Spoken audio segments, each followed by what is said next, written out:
Madam Speaker, let me thank the gentlelady from New York who's done absolutely heroic work on this bill. And let me echo her words. No more abdication from Congress. We are a co-equal branch of government, and it is time for us to do our job. Americans all over this country want to know, what does the Congress care about the debt that they're drowning in because of these credit card practices?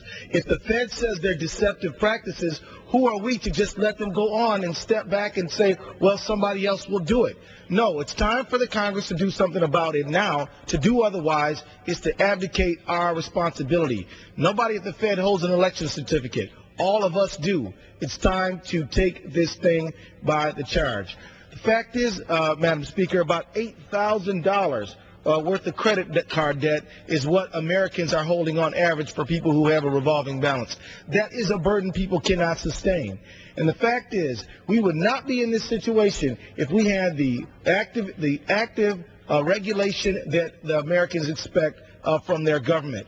We've seen now nearly 30 years of stagnating wages. Americans have had flat wages on average if you look at folks who are working hard every day to put food on the table.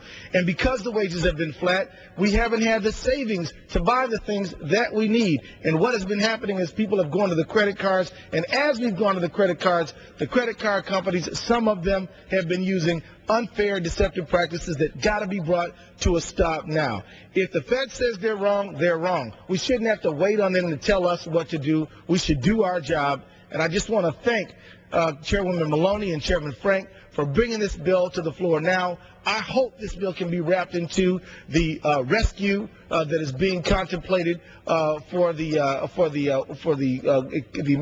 financial meltdown that's going on now. This is what we should be doing, and it needs to go into now. We need to deal with the credit crisis, and credit cards must be a part of it.